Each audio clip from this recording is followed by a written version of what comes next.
Halo semuanya, welcome back to podcast Bebas Ngobrol bareng gue, Mita. Hari ini spesial banget karena kita udah kedatangan tamu dari saham 3%. Yeay!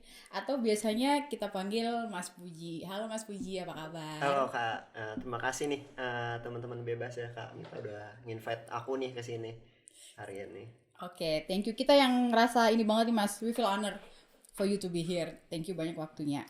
Nah, teman-teman kita akan banyak ngobrol nih ya sama Mas Puji for the next 30 minutes ya. Eh, untuk yang pertama nih Mas Puji, mungkin teman-teman kenal Mas Puji tuh dari IG saham 3% ya. Mm-mm. Dan kalau misalnya kita kepoin nih saham 3% itu apa namanya? Tagline-nya adalah semoga portofolionya bertumbuh 3% setiap hari gitu kan. Nah, 3% setiap hari itu sebenarnya lumayan ambisius ya Mas ya. Gitu. Kalau Karena ngedengarnya ya. iya kan, karena Hmm. bahkan kalau Warren Buffett bilang sebenarnya 20% setahun itu Eh, udah wow, udah amazing gitu kan. Nah, jadi sebenarnya filosofinya apa? 3% per hari itu. Iya, gini Kak Mita, ini sih akhir-akhir ini jadi malah mempertanyakan lagi gitu pada buat yang teman-teman khusus yang pada baru tahu di saham 3% atau di 3%. Sebenarnya kalau bicara soal tadi tagline itu sebenarnya ada dua kan, ada dua variabel. Pertama, don't be greedy, kemudian yang kedua, semoga portofoliomu bertumbuh 3% setiap hari. Nah, kalau bicaranya dari yang don't be greedy-nya itu sebenarnya konteksnya tuh gini Kak Mita.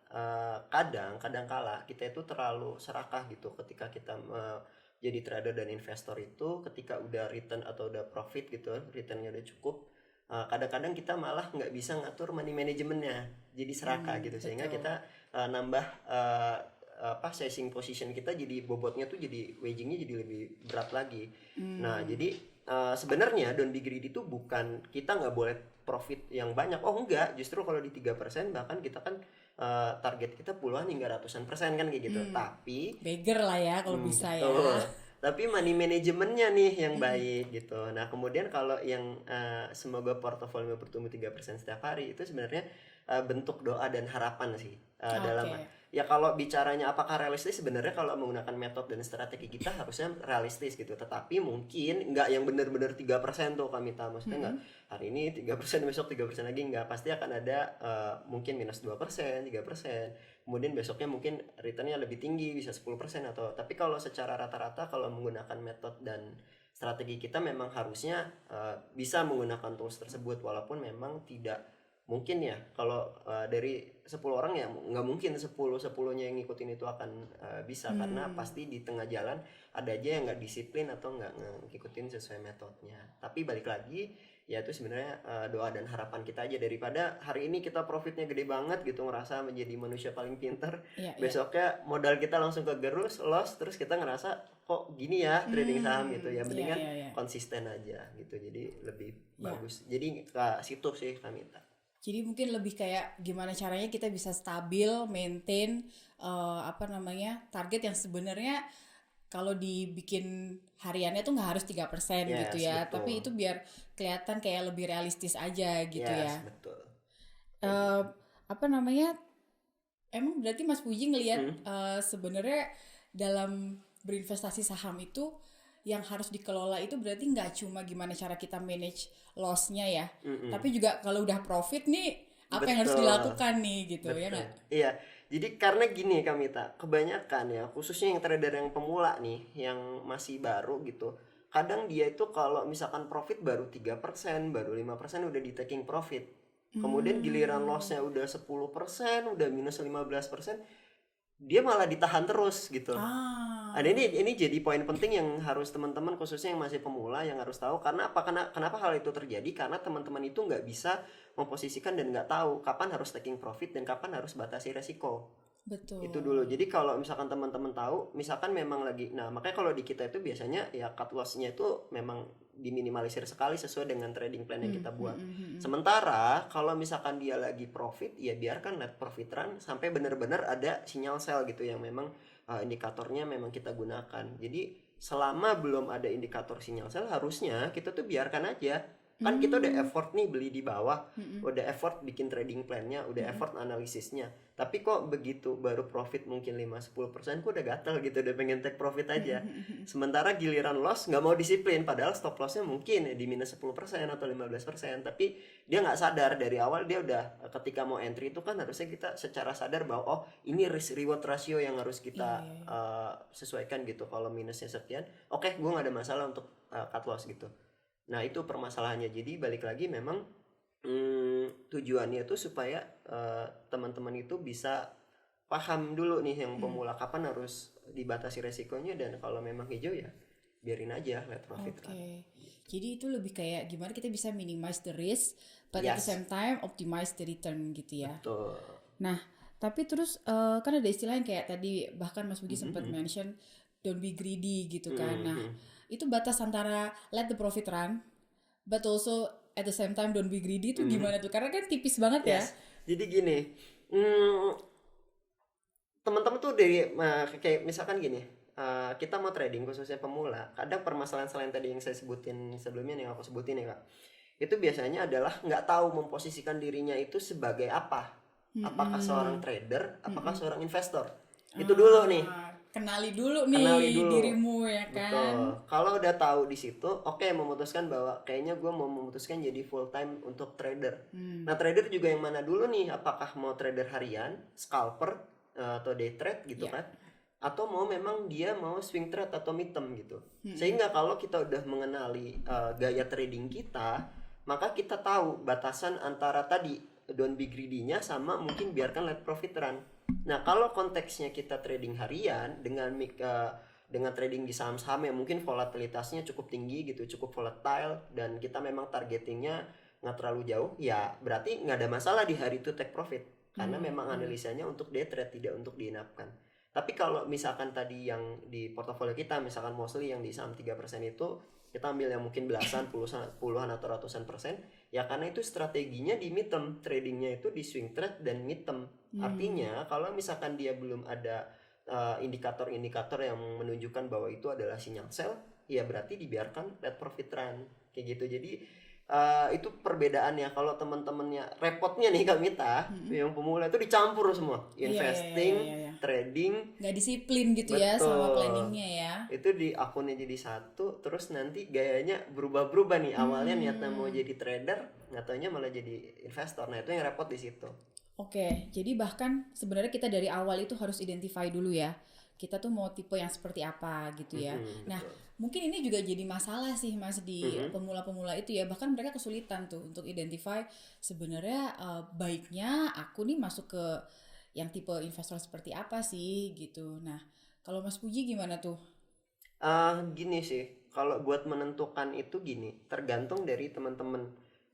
Aku selalu bilang gitu, kalau teman-teman mungkin punya kesibukan, bekerja atau punya bangun bisnis atau segala macem, ya coba dipikirkan 2, 3, 10 kali untuk memutuskan menjadi seorang trader, Full time trader.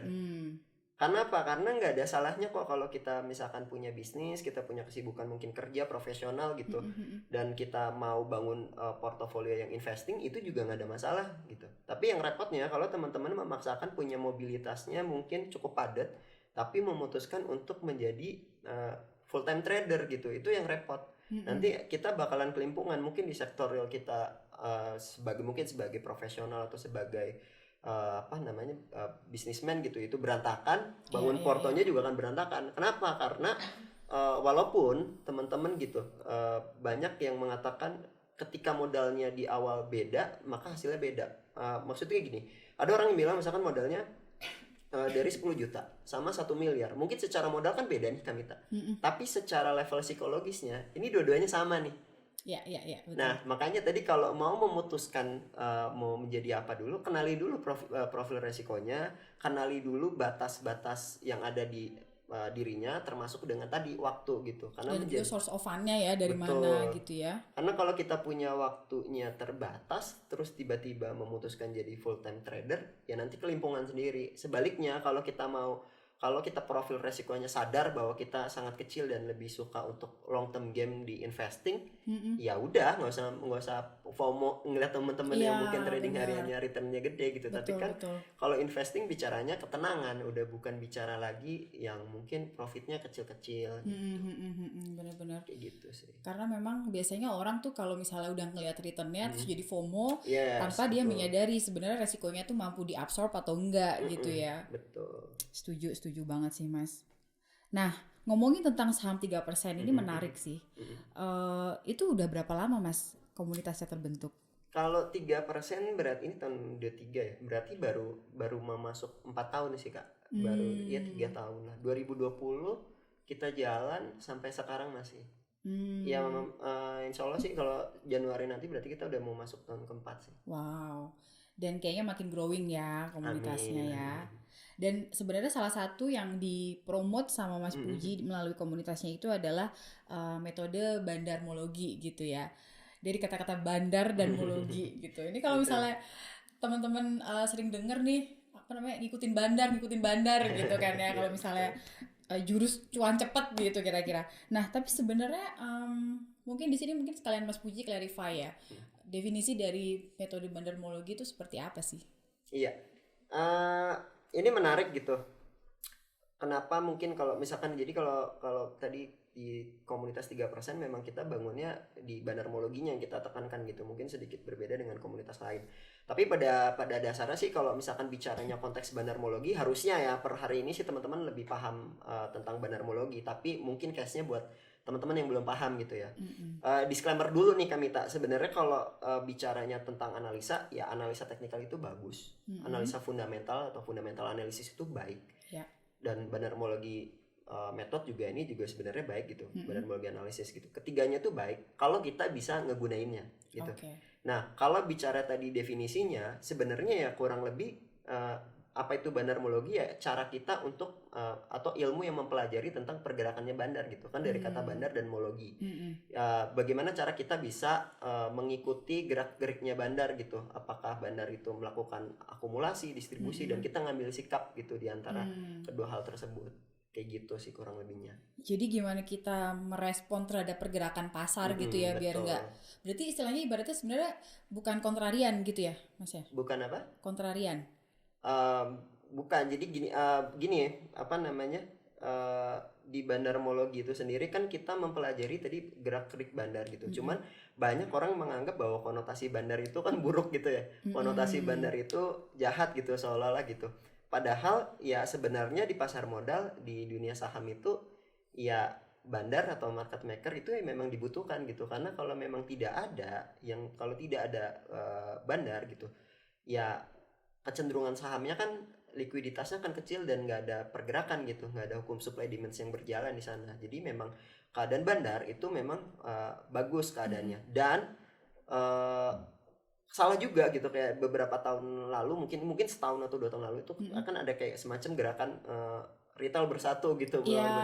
Ya sebenarnya kita nggak perlu ngelakuin hal tersebut gitu kalau memang ada ada satu big fund, ada satu market maker yang menggerakkan suatu saham, ya tinggal kita sebagai investor individu, sebagai trader individu itu memposisikan diri kita aja gimana menyikapi hal tersebut. Nah kita ngambil peluang itu untuk bisa nebeng bareng bandar nih supaya bisa ngasilin cuannya itu bareng bandar bukan ngelawan gitu. Iya betul. Jadi sebenarnya bandar tuh bukan terus habis itu bandar yang biasanya konotasinya negatif itu ya, tapi lebih kayak ya any big guy yang masuk ke dalam market sehingga menggerakkan harga saham itu sendiri, kurang lebih gitu ya. Betul. Oke. Nah selama ini kira-kira pengalaman Mas Puji nih mengikuti bandarmologi itu memang terbukti proven gitu Mas? Atau gimana? Oke, jadi ya selama ini kan mungkin jadi gini Kamita, perdebatan hari ini di dunia saham itu udah mulai mengalami pergeseran ya. Mungkin kalau bicaranya sebelum Covid, kalau bicaranya sebelum tahun 2020 itu kan masih perdebatannya antara ini judi nggak sih, ini haram nggak sih saham kan gitu. Tapi setelah tahun 2020 ke sini itu perbincangan atau perdebatannya itu udah beda gitu. Konteksnya udah metode mana sih yang paling perfect, metode mana sih yang paling sempurna, terbukti yang paling bisa terbukti menghasilkan cuan gitu ya. Ya, balik lagi tadi aku bilang bahwa sebenarnya metode apapun, baik fundamental analysis, technical analysis itu dan banarmologi analisis itu ketiga-tiganya bagus. Nah, cuman banarmologi itu hadir sebagai pelengkap dari kedua analisa fundamental yang lainnya. Walaupun ada sebagian bilang ya bahwa banarmologi analisis itu bagian juga dari technical analysis gitu, yang nggak masalah gitu. Nah, tetapi sejauh ini tuh ya sejauh ini aku ngikutin dengan menggunakan metode ini, justru inilah metode yang paling baik gitu karena melengkapi kekurangan-kekurangan yang ada di dua analisis lainnya, di fundamental dan teknikal kayak gitu. Kalau misalnya fundamental nih ya Mas ya, mungkin teman-teman udah lebih familiar lah ya. Kan kita berarti ngoprek nih laporan keuangan gitu kan. Kita bener-bener liatin satu-satu, terus mungkin dia ada posisi receivable, payables-nya gitu-gitu kan. Terus dia kontraknya gimana gitu-gitu ya. Nah, kalau misalnya teknikal kan biasanya kita pakai chart gitu-gitu ya. Kita tarik-tarik garis. Nah, kalau bandarmologi itu apa dong yang diperhatikan? Nah, jadi kalau di bandarmologi sendiri Kamita itu ada banyak analisisnya. Salah satunya mungkin ada broker summary analysis. Nah, di broker summary analysis itu kita mempelajarin bagaimana transaksi antar broker ya, antar sekuritas gitu. Nah, kita melihat, mengamati, mencermati siapa yang melakukan akumulasi, siapa yang melakukan distribusi, sehingga kita bisa mengambil sikap gitu dari hal tersebut. Ada juga foreign flow analysis. Foreign flow analysis itu untuk mengukur bagaimana pergerakan asing nih di suatu emiten atau di suatu saham gitu. Karena ya sebagian besar juga saham-saham di ISG juga masih dibandari atau masih digerakkan oleh investor asing gitu. Jadi kita melihatnya dari situ. Kemudian ada juga corporate action analysis gitu. Ada banyak sih, ada banyak analisa-analisa di dalam bandarmologi yang bisa kita pelajarin, dan berdasarkan hal tersebut itu kita bisa menerapkan gitu. Contohnya apa? Contohnya kalau misalkan di corporate analisis gitu, saham A gitu, biasanya akan melakukan red issue. Nah, biasa kan kalau misalkan ada kecenderungannya teman-teman, kalau misalkan ada suatu emiten atau saham ingin melakukan red issue, itu kecenderungan sahamnya itu ada dua, dia akan dikerek naik sekalian atau justru malah koreksi dibanting gitu. Nah, kita bisa melihat hal tersebut gitu. Jadi ngambil sikap apakah kita mau entry sebelum red issue atau sebagainya, itu kita bisa nebeng dari situ. Baru nanti dicek ke broker summary-nya. Begitu juga di foreign flow analysis. Kalau di emiten-emiten yang mungkin big caps, yang jumbo gitu market cap-nya, ya itu kan biasa di bandari asing, di investor asing lebih banyak menggerakkan gitu ya. Berarti kita bisa ngambil sikap gitu terhadap pergerakan investor asing tersebut, apakah masuk atau exit. Jadi Gitu sih. karena data-data itu tuh nggak serta-merta tercermin dalam technical analysis ya? Yes, betul. I see. Ya, menarik sih ini. Terutama memang setuju sih Mas, kayak corporate action, terus kalau nggak cuma red issue ya, kadang-kadang mau ada placement betul. gitu Stock kan. split. Ya, terus misalnya dia ada treasury stock, itu biasa langsung wah gerak tuh ya. Tapi memang betul. hal-hal seperti itu nggak langsung tercermin di technical analysis gitu ya. Tapi kalau suruh milih nih Mas, lebih prefer mana? Technical analysis atau bandarmologi, atau mereka harus saling melengkapi? Nah, ini nih, jadi konteksnya adalah bandarmologi itu nggak bisa berdiri sendiri Kamita. Jadi dia nggak bisa, kita mempelajari bandarmologi analisis gitu. Tapi kalau kita nggak ngerti secara teknikalnya, ya itu juga nggak bisa. Jadi memang harus dikombinasikan keduanya gitu. Kalau kita mau pelajarin teknikal bandarmologi analisis, ya at least kita tahu dan paham teknikal analisisnya seperti apa. Walaupun nggak harus yang expert banget gitu. Di tingkat-tingkat dasar aja, kayak kalau aku sendiri di technical analysis juga nggak terlalu mempelajari segitu dalamnya. Bahkan aku pattern banyak yang nggak hafal gitu. Tapi aku ya minimal kita tahu dulu nih dasarnya di teknikalnya, sehingga ketika suatu technical analysis itu tidak memenuhi unsur, kita bisa backup dari sisi bandarmologinya dan sebaliknya gitu. Nah menarik nih ya. Mungkin kita pengen tahu nih Mas Puji, caranya Mas Puji akhirnya memutuskan untuk misalnya ini saham ini menarik nih gitu. Apakah misalnya dimulai dari ngecek fundamentalnya dulu nih. Kalau fundamentalnya lolos, lanjut ke teknikal lolos, lanjut ke bandarmologi, atau gimana? Ya, kalau aku sih biasanya ada dua kan. Kalau metode untuk kita screening itu kan ada dua ya. Ada makro to mikro sama mikro to sebaliknya, mikro to makro bottom gitu. up atau top bottom down up ya. atau top down gitu kan. Itu ada dua metode yang biasa digunakan gitu. Nah, sebenarnya di keduanya itu nggak ada masalah. Dua-duanya tuh oke-oke aja gitu. Teman-teman mau coba dari makro to mikro juga boleh. Kalau mau dari mikro to makro juga boleh. Nah, repotnya tuh kalau teman-teman nggak paham tentang makroekonomi ya secara global, ya berarti teman-teman jangan dari yang sebaliknya gitu. Dari mikro to makronya dulu sehingga nanti teman-teman bisa tariknya lebih enak gitu. Nah, kalau biasanya kita itu cara memilih saham itu atau stock pickingnya kan gitu ya Kamita. Stock pickingnya tuh bagus atau enggak, biasanya kita lihat dulu nih per close daily hari ini tuh saham mana sih yang secara broker summary analisisnya tuh masuk dalam kategori akumulasi. Oke. Itu dulu Itu misalkan pakai technical juga bisa kan? yes itu juga bisa. Kalau teman-teman ya hampir di semua sekuritas kan ada broker summary-nya kan, tinggal dicek aja. Dan itu dilihat berapa list yang masuk dalam kategori akumulasi, baru kita cek secara teknikalnya. Nah, teknikalnya kalau aku pribadi itu kurang suka dengan saham-saham yang dia kondisinya lagi downtrend atau dia lagi kondisinya satu Kenapa? Karena kalau saham yang lagi downtrend walaupun dia mungkin ada akumulasi tapi potensi atau probabilitasnya dia merah itu akan jauh lebih banyak dibandingkan hijau. Jadi aku lebih suka mendingan cari-cari yang akumulasi dan teknikalnya uptrend. Oh, walaupun kesannya jadi kita kayak ngejar harga ke atas Betul. gitu ya. Nah, buat aku lebih baik ketinggalan harga nih, ketinggalan barang. Tapi kan kita bisa cek dari broker summary-nya. Modal harga bandarnya itu di berapa. Oke. Nah, buat aku mendingan ketinggalan sekian persen daripada aku ngejar saham yang downtrend karena naiknya cuma bentar, turun lagi lebih banyak lagi. Potensial chartnya kan gitu.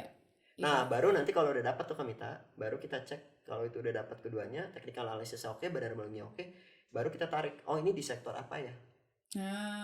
Ini masuk dalam kategori sektor ini emang lagi manggung nih, tahun ini lagi bagus, sentimennya lagi oke, kemudian juga secara ya apapun itu gitu kalau ditarik ke makroekonominya oke. Nah, tinggal dicari lagi, baru ngecek yang langkah step terakhirnya itu fundamentalnya. Oke. Nah, fundamental penting nggak? Ya kalau di bandarmologi sebenarnya nggak terlalu penting, tapi at least tahu nih sahamnya apa. Iya. Dia bergerak di bisnisnya apa, sektornya apa. Itu kan dari bagian penting dari fundamental kan sebenarnya. At least bisnisnya nggak lagi suffer gitu ya. Yes, betul. Ya makroekonomi kan juga bagian penting dari fundamental analisis kan. Betul. Kayak gitu. Oke, menarik nih Mas Puji.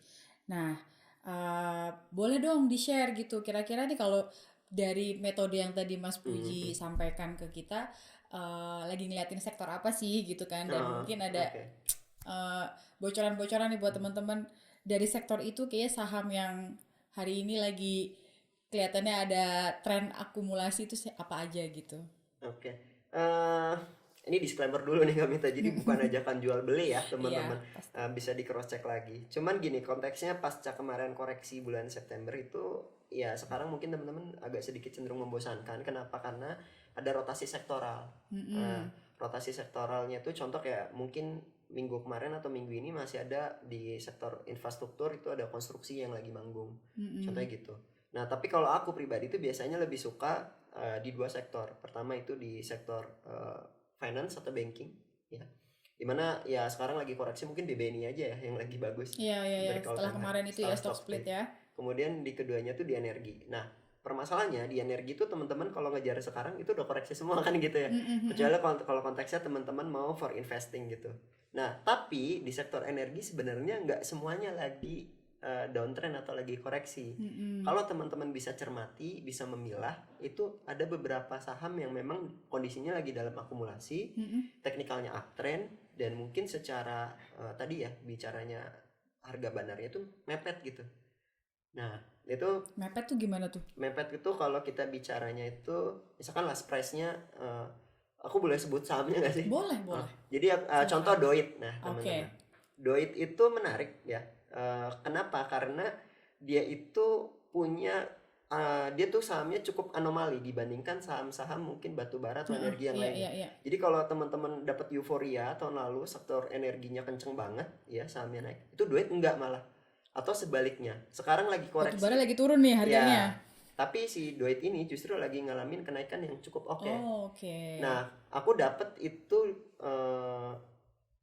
dari bulan Juni kayaknya deh, udah sekian lama. Tapi sekarang kondisinya udah floating profit. Ya, cuma kalau balik lagi ya teman-teman kalau ngejar itu jangan dikejar di sekarang. Kenapa? Karena ya kondisinya udah naik tinggi dan aku juga udah floating profit 60% sekian gitu.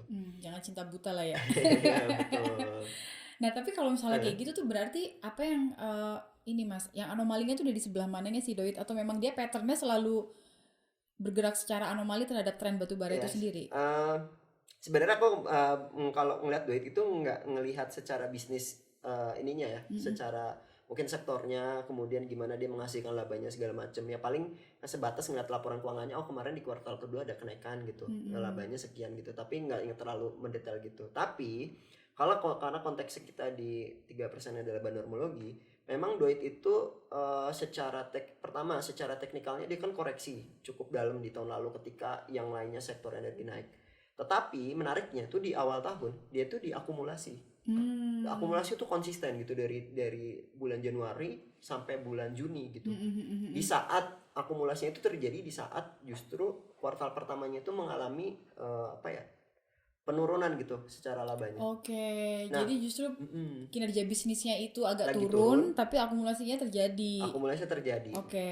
Dan ternyata di kuartal kedua dia laporan keuangannya cukup bagus dan secara teknikalnya tadi kan aku balik dikombinasikan ternyata dia berhasil breakout MA 200 daily. Jadi kita ngambil posisinya tuh mengombinasikan dua hal tersebut gitu. Oke, menarik nih teman-teman. Tapi mungkin tidak untuk langsung diikuti gitu ya Mas ya, serta merta langsung ikutan dibeli. Oke, Mas Puji.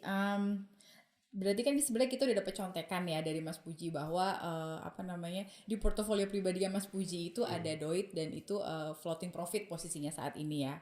Walaupun tidak untuk langsung dikejar ya teman-teman ya.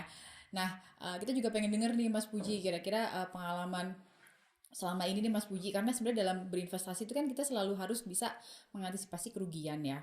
Pasti pernah dong kejadian harus realisasi loss dan itu lumayan nyesek gitu secara jumlah gitu. Nah, itu boleh di-share Mas? Iya, kalau untuk tadi ya floating loss atau kerugian itu pasti gitu, nggak ada trader satupun trader yang tidak mengalami kerugian gitu. Apalagi di awal-awal gitu, kayak contoh aku di awal itu kayak tadi aku masukin misalkan untuk sekuritas kan misalkan kayak 10 juta, itu aku dalam berapa waktu aja itu udah habis. Jadi ya nggak habis total sih, maksudnya habis dalam artinya tergerus lah. Cuman aku kayak gitu kalau misalkan strateginya waktu di awal pertama kali aku memutuskan untuk mau trading atau mau investing itu kita coba dulu. Kalau dalam range waktu sekian ternyata modalnya masih utuh gitu. Utuh nih belum ini nih Kak, belum growing ya bahkan ya. Belum profit lah, belum menghasilkan return. Ya berarti boleh dilanjutkan, berarti masih bisa bertahan atau bisa survive. Tapi kalau misalkan dalam waktu sekian ternyata udah tergerus sekian atau justru malah habis, ya udah nggak usah dilanjutkan. Nah, itu waktu pertama kali kejadian. Ternyata di 3 bulan pertama udah lumayan gede gitu, mungkin sekitar 60% gitu, tinggal sisa 40%-an aja. Dan itu buat orang yang pemula tuh lumayan betul. Hit you hard deh. Cuman karena memang aku di awal udah memutuskan ya udah kalau memang uangnya habis ya udah lebih baik gagal di awal daripada nanti taruh dana yang lebih gede lagi. Nanti malah pusingnya malah jauh lebih berkali-kali lipat. Jadi di awal emang diniatkan untuk belajar dulu. Betul. Ya. Nah, ini kesalahan di awal kan kalau teman-teman mungkin di awal belum bisa manage yang uang kecil tiba-tiba langsung dana yang besar gitu kan. Iya, langsung betting dia punya semua dana ya. Betul. Dan ternyata di bulan keempat dan seterusnya itu ya udah mulai pulih gitu sampai bulan ke-6. Walaupun nggak balik 100%. Nah, dari situ ternyata belum selesai gitu. Setelah berhasil mungkin 2 tahun, 3 tahun udah stabil gitu, returnnya udah oke, udah bertumbuh. Ada satu momen di mana waktu itu kita terlalu overtrade ya. Mungkin aku sendiri terlalu karena belum ya mungkin konteksnya mungkin belum terlalu biasa trading harian tadinya, terus memutuskan untuk waktu COVID belum lama kan. Awal tahun 2020. Tiba-tiba semua orang invest saham sih. COVID ya. Apalagi kalau yang for investing kan itu Maret 2020 April gitu. Itu kan agak berat ya. Ke teman-teman ini harus di cut loss dulu atau biarkan dulu nanti akan pullback dan akan balik lagi kan gitu. Tapi kalau konteksnya trading waktu itu kan akan jauh lebih banyak lossnya tentunya. Nah, salahnya adalah ketika sudah tahu marketnya tidak mendukung, ternyata kita dalam kondisi yang lagi terlalu euforia atau terlalu overtrade. Nah, biasanya tuh di overtrade itu yang terlalu berbahaya gitu.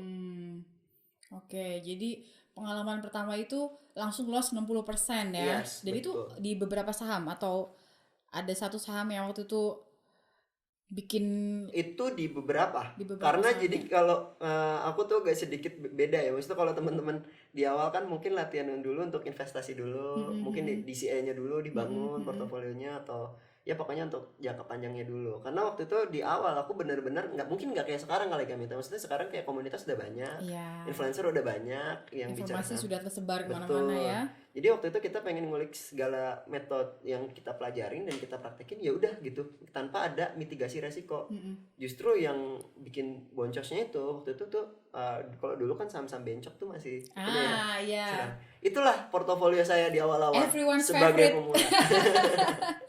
Sebagai pemula di sana, dan Hmm. dan bahayanya tuh nggak mau dibatasi resikonya. Oh, Itu ya, ya, ya. fatalnya di sana gitu. Tapi balik lagi, itu jadi pembelajaran yang cukup berharga, dan karena itu pemula ya, itu Mm-mm. justru malah jadi kayak ditampar dulu di awal gitu. Oh, Hmm. ini kayak gini kondisinya, berarti harus lebih aware, harus lebih hati-hati nih ke depannya. Dan lebih disiplin gitu Betul. ya. Kayak gitu. Oke, oke, oke. Oke teman-teman, nggak berasa banget nih kita sudah berada di penghujung acara ngobrol-ngobrol bareng Mas Puji kali ini ya. Dan sebelum kita tutup episode kali ini, aku mau menyampaikan 3 key insight dari obrolan kita selama kurang lebih 30 menit tadi ya. Yang pertama itu adalah bagi teman-teman yang mau mulai untuk berinvestasi saham, yang pertama itu adalah kenali dulu tipe investor apa diri kamu gitu. Jadi kalau sudah mengenal tipe investor apa, itu nanti akan lebih tepat dalam memilih strategi gitu ya. Terus juga nanti jangka waktunya juga bisa disesuaikan sesuai dengan tipe investor yang sesuainya tadi. Nah, yang kedua itu adalah kalau buat teman-teman yang mau mengikuti metode bandarmologi ala Mas Puji, harap diingat bahwa bandarmologi itu hadir sebagai pelengkap analisa fundamental dan analisa teknikal. Artinya sebaiknya jangan dipisah-pisah gitu ya teman-teman. Dan bandarmologi itu akan hadir di situ sebagai apa namanya ini ya, biar teman-teman tahu kapan untuk exit dari saham tersebut secara lebih optimal gitu. Jadi returnnya itu bisa dioptimalkan. Dan yang ketiga teman-teman, disiplinlah terhadap strategi trading dan investasinya. Karena banyak yang ngerasa kalau investasi saham itu adanya nyesel dan nyesel banget gitu ya. Kita loss nyesel, kita cuan tapi ternyata bisa lebih cuan lagi juga nyesel gitu Betul. kan. Jadi itu tadi ya 3 key insight obrolan kita bersama Mas Puji. Nah, sebelum kita tutup segmen kita pada hari ini, mungkin dari Mas Puji ada closing remark yang mau dibagikan ke teman-teman, silahkan. Iya, makasih Kak Mita. Jadi mungkin kalau teman-teman ngeliatin Kak Mita di kami di Saham 3%, contohnya di Instagram gitu kan, kita kan banyak tuh yang mungkin returnnya dari puluhan hingga ratusan persen gitu. Kalau misalkan teman-teman pahamin dan cermati, itu sebenarnya kalau dilihat itu metodenya itu sederhana banget gitu. Berkat tadi yang bandarmologi itu, kita jadi tahu kapan itu boleh nge-hold saham tersebut sampai puluhan hingga ratusan persen, dan kapan harus dibatasi resikonya, harus di cut loss ketika memang sudah ada sinyal distribusi gitu. Jadi ini jadi salah satu metode yang mungkin bagi teman-teman yang tadi Kak Mita bilang, kalau Iya. udah taking profit kecepatan dia nyesel, kalau dia cut loss dia Juga juga nyesel. nyesel juga gitu. Jadi pada akhirnya siapapun itu, entah trader entah investor, itu kan pasti akan mencari ketenangan Betul. dalam berinvestasi atau dalam trading gitu. Kalau kita dananya besar apalagi, itu pasti kan semakin ini juga profit resiko kita Iya, kan. psikologinya langsung beda itu ya. Level psikologisnya tuh langsung beda. Jadi berkat bandarmologi ini justru kita bisa hold dengan tenang gitu. Kalau saya bilangnya tuh kita bisa hold dengan tenang saham puluhan hingga ratusan persen gitu. Karena apa? Karena kita tahu bahwa saham tersebut memang layak dan masih mampu untuk naik terus. Sebaliknya, kita tidak akan pernah menyesal gitu kalau kita batasi resiko, kita cut loss. Karena apa? Karena saham tersebut memang sudah menunjukkan adanya distribusi dan koreksi. Oke. Kayak gitu. Jadi bandarmologi ini membuat timing itu menjadi lebih jelas gitu ya Iya, Mas ya, betul. kurang lebih ya Mas Puji. Oke, baiklah Mas Puji, thank you banyak ini waktunya untuk hari ini ya. Semoga bermanfaat buat teman-teman semua, dan jangan lupa download aplikasi bebas dan follow sosial media kita, ada Instagram, ada YouTube. Di situ ada banyak sekali informasi yang bisa kalian manfaatkan dalam membantu kalian mengambil keputusan berinvestasi. Stay tune terus untuk episode-episode selanjutnya. Thank you banyak Mas Puji. Siap, Sampai ketemu sama-sama Kak lagi. Mita.